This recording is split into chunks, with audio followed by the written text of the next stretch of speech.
उधर मध्य प्रदेश के इंदौर में पानी की नई पाइपलाइन बिछाई गई। याद होगा आपको, पानी का बड़ी बड़ी समस्या हो गई थी इंदौर में, लोगों की जान चली गई थी। तो पानी की नई पाइपलाइन बिछाई गई, उसकी टेस्टिंग हुई। तो टेस्टिंग के दौरान सड़क ही धंस गई। सड़क को तोड़कर पानी बाहर निकल आया, गड्ढा ही बन गया वहां पर। गाड़ियां बाल बाल बच गईं। जिस सड़क का यह हाल हुआ वो स्मार्ट सिटी प्रोजेक्ट के तहत बनाई गई थी। करीब 40 करोड़ रुपए की लागत से बनी उसी सड़क का एक बड़ा हिस्सा धंस गया। पानी के दबाव ने सड़क को तोड़ दिया। 24 घंटे पानी की सप्लाई देने के लिए नई पाइपलाइन बिछाई गई थी। कनेक्शन जोड़ने के बाद इंजीनियर पाइपलाइन की टेस्टिंग कर रहे थे और सड़क के नीचे से पानी निकलने लग गया। देखते ही देखते सड़क के एक हिस्से को तोड़ दिया, फिर सड़क के किनारे से भी पानी की धार निकलने लग गई। धीरे धीरे वो तेज होती चली गई, इतनी तेज हो गई कि उसकी वजह से सड़क के किनारे गड्ढा बन गया।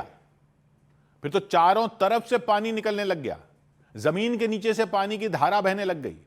उसी वक्त एक तेज रफ्तार कार तो किसी तरह वहां से निकल गई, लेकिन दूसरी गाड़ियां फिर पीछे ही रुक गईं।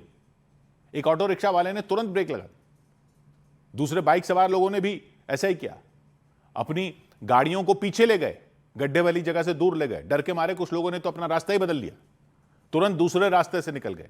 बाद में धीरे धीरे वहां से गाड़ियों के निकलने का सिलसिला फिर शुरू हुआ, हालांकि तब तक सड़क पर पानी भर गया था। इधर राजस्थान के अजमेर में एक सरकारी स्कूल में पढ़ने वाली 12वीं की एक छात्रा ने स्कूल प्रिंसिपल पर छेड़खानी का आरोप लगाया और बवाल हो गया। लड़की के घर वालों के साथ गांव के कुछ लोग स्कूल के बाहर इकट्ठा हो गए, हंगामा कर दिया। आरोपी प्रिंसिपल के साथ मारपीट भी की। पुलिस को हालात संभालने पड़े। गुस्से में तमतमाए लोगों ने पुलिस वालों के खिलाफ भी नारेबाजी की। आरोपी प्रिंसिपल को बचाने का आरोप लगाया गया। पुलिस कह रही है पीड़ित छात्रा ने दावा किया कि प्रिंसिपल ने 14 अगस्त को उसके साथ छेड़छाड़ की थी, गलत व्यवहार किया था। लड़की के घर वालों और गांव के लोगों को मिली जानकारी तो वो भड़क गए, उन्होंने स्कूल को घेर लिया। आरोपी प्रिंसिपल को पुलिस ने हिरासत में ले लिया। छेड़छाड़ के आरोपों पर प्रिंसिपल की प्रतिक्रिया तो सामने नहीं आ सकी, लेकिन छेड़छाड़ के आरोप लगते ही प्रिंसिपल के खिलाफ लोगों का गुस्सा फूट पड़ा। स्कूल की एक टीचर ने तो कुछ छात्राओं के साथ मिलकर प्रिंसिपल के चेहरे पर स्याही पोत दी। इसका वीडियो भी रिकॉर्ड करवाया। उसमें प्रिंसिपल के चेहरे पर स्याही लगा रही एक छात्रा बुरी तरह रोती दिखी। आज उस बच्ची के साथ में ऐसी बेहुदा हरकत की जो हम लोग बता नहीं सकते। उस बच्ची के साथ में ऐसी घिनौनी हरकत मुझे यहाँ कहते हुए शर्म आ रही है। गुस्साए लोगों ने स्कूल को घेर लिया, खूब हंगामा किया। हंगामे की खबर मिलते ही पुलिस वाले वहां पहुंच गए, भीड़ को समझाने बुझाने की कोशिश की। घटना से नाराज कुछ लोग तो स्कूल का दरवाजा तोड़कर अंदर घुसने की कोशिश करते दिखे।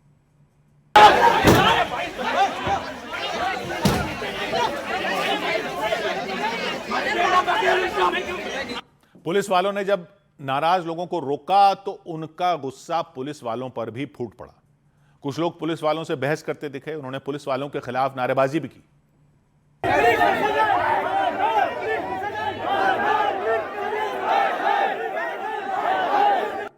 करीब 1 घंटे तक स्कूल के बाहर गहमा गहमी रही, हंगामा होता रहा। पुलिस वालों ने काफी कोशिश के बाद आरोपी प्रिंसिपल को स्कूल से निकाला और गाड़ी में बैठा दिया। इस दौरान कुछ लोगों ने उन पर हमला करने की कोशिश की, हालांकि पुलिस की टीम आरोपी प्रिंसिपल को सुरक्षित अपने साथ लेकर चली गई। स्कूल के जो मौजूदा प्रिंसिपल हैं उनके द्वारा किसी बच्ची के साथ छेड़छाड़ की घटना हुई थी, जिस पर गांव वाले काफ़ी इकट्ठे हो गए और हमारे द्वारा रिपोर्ट ले ली गई है और संबंधित के खिलाफ उचित वैधानिक कार्य जारी है। पुलिस ने शिकायत करने वाली छात्रा का बयान दर्ज किया, स्कूल के टीचरों से भी पूछताछ की, प्रिंसिपल पर लगे आरोपों की जांच शुरू की। हिरासत में लिए जाने की वजह से आरोपी प्रिंसिपल का इस मामले पर क्या कहना है यह पता नहीं चल सका। उधर गुजरात के सूरत में एक रेस्टोरेंट में खाना खाने के बाद एक बच्ची की मौत होने का दावा किया गया। गुजरात के सूरत में फूड पॉइजनिंग के कारण एक ही परिवार के 5 सदस्यों की तबीयत बिगड़ गई। इलाज के दौरान 5 साल की एक बच्ची की मौत हो गई। पुलिस के मुताबिक परिवार के लोगों ने एक रेस्टोरेंट से खाना मंगवाया था, जिसे खाने के बाद उनकी तबीयत बिगड़ गई। पुलिस ने खाने का सैंपल जांच के लिए भेज दिया और रेस्टोरेंट को सील कर दिया। उत्तर प्रदेश के संभल में खाद्य सुरक्षा विभाग ने 3 फैक्ट्रियों पर छापेमारी कर 4,500 क्विंटल रसगुल्ले जब्त किए। खाद्य विभाग के अफसरों ने एनालॉग छेने से रसगुल्ले बनाए जाने की आशंका जताई। उन्होंने जब्त किए गए रसगुल्लों के सैंपल जांच के लिए भेज दिए। उत्तर प्रदेश के मथुरा में खाद्य विभाग की टीम ने गोदाम में छापेमारी कर करीब 500 किलो खराब पनीर बरामद करने का दावा किया। खाद्य विभाग की टीम ने सैंपल लेने के बाद खराब पनीर को नष्ट कर दिया। इसके अलावा वहां मौजूद 2000 लीटर खराब दूध को भी नाले में बहा दिया। किसी भी मिलावटखोर को किसी भी दशा में छोड़ेंगे नहीं, कड़ी कार्रवाई करेंगे। जरूरत पड़ेगी तो गैंगस्टर भी लगाएंगे और जरूरत पड़ेगी तो उनके ऊपर एनएसए की भी कार्रवाई करेंगे। उत्तर प्रदेश में एनालॉग डेयरी उत्पादों पर प्रतिबंध लगाने के बाद प्रशासन अलर्ट हो गया।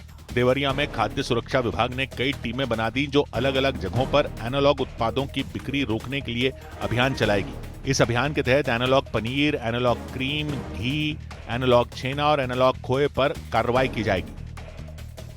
इधर त्योहारों से पहले उत्तर प्रदेश में मिलावटखोरी के खिलाफ जारी अभियान के बीच मथुरा में खाद्य विभाग की टीम ने 500 किलो पनीर जब्त किया, 2000 लीटर दूध जब्त कर लिया। खाद्य विभाग के मुताबिक जांच की गई तो पाया गया कि पनीर और दूध दोनों में मिलावट थी, केमिकल डाले गए थे, संदिग्ध चीजें डाली गई थी। टीम ने लाखों रुपए के पनीर को नष्ट करवा दिया, दूध को नष्ट करवा दिया। कई लोगों के खिलाफ एफआईआर दर्ज कर ली।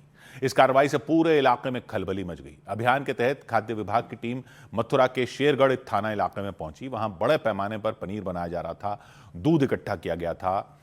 रक्षाबंधन समेत दूसरे त्योहारों पर उसी दूध से मिठाइयां बनाने की तैयारी थी। खाद्य विभाग की टीम ने जाते ही पनीर की जांच की, दूध की जांच की तो पाया कि सभी चीजों में मिलावट थी। इसके बाद दूध से भरे ड्रमों को जमीन पर गिरा दिया गया। टीम ने हजारों लीटर दूध नाले में बहा दिया।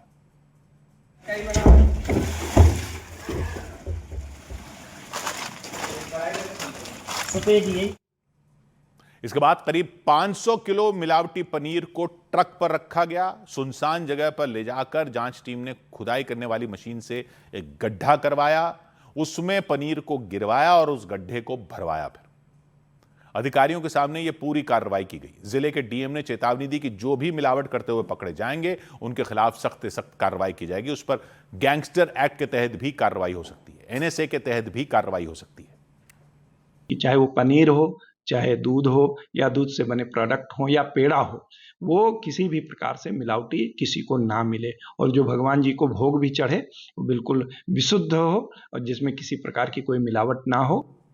प्रशासन के मुताबिक त्योहारों पर मथुरा से दूसरे जिलों में भेजे जाने वाले दूध और पनीर की भी जांच की जाएगी। साथ ही मथुरा के प्रसिद्ध पेड़े की भी जांच की जाएगी। यही नहीं, दिल्ली एनसीआर के अलग अलग इलाकों में सप्लाई होने वाली इन चीजों के भी सैंपल लिए जाएंगे, उनकी भी जांच की जाएगी। उधर एनालॉग पनीर पर उत्तर प्रदेश में जो बैन लगा, उसके बाद फिर खाद्य सुरक्षा विभाग की टीमों ने कई जिलों में छापेमारी की। इस मुहिम के तहत बरेली में भी टीम ने कई दुकानों में जाकर पनीर की जांच की। एनालॉग पनीर दूध से नहीं बनता, पाम ऑयल से बनाया जाता है। दिखने में दूध वाले पनीर जैसा होता है। राज्य सरकार इस पर अब बैन लगा चुकी है क्योंकि कई जगहों पर ऐसी शिकायतें मिल रही थीं कि एनालॉग पनीर को दूध वाला पनीर बनाकर बेचा जा रहा था, बताकर। और इसको रोकने के लिए खाद्य विभाग की टीम ने बरेली में बड़ी कार्रवाई की। एक साथ कई दुकानों में छापे मारे गए, वहां बिक रहे पनीर की जांच की गई। यह पता लगाने की कोशिश की गई कि यह एनालॉग पनीर है या कौन सा पनीर है। कहीं दूध वाले पनीर के नाम पर एनालॉग पनीर तो नहीं बेचा जा रहा है, सरकार के प्रतिबंध का उल्लंघन तो नहीं हो रहा है। बरेली में खाद्य सुरक्षा विभाग की टीमें पहुंच करके लगातार छापेमारी कर रही हैं, लॉ प्रोडक्ट की जांच पड़ताल कर रही हैं कि कहीं पर किसी भी प्रकार की कोई मिलावट वाली चीज नहीं बन रही हो, उसको लेकर के लगातार छापेमारी की जा रही है। टीम के अधिकारियों ने पनीर के अलावा दूसरे डेयरी उत्पादों की भी जांच की, उनके भी सैंपल लिए, लैब में भेजा। उनके मुताबिक त्योहारों तक अभियान ये जारी रहेगा। मिलावटखोरी के खिलाफ मुहिम और तेज की जाएगी। खाने पीने की चीजों की क्वालिटी के साथ कोई समझौता नहीं किया जाएगा। दोषी लोगों को किसी भी सूरत में बख्शा नहीं जाएगा। इस मिलावटखोरी के साथ साथ मिलावटखोरी रोकने के लिए अभियान निरंतर जारी है, जारी रहेगा। इस अभियान के तहत खाद्य विभाग की टीम ने बुलंदशहर में भी छापेमारी की। वहां भी कई जगहों पर एनालॉग पनीर की जांच की। इस दौरान जांच टीम जब एक गोदाम में पहुंची तो वहां एक साथ 700 किलो पनीर रखा था।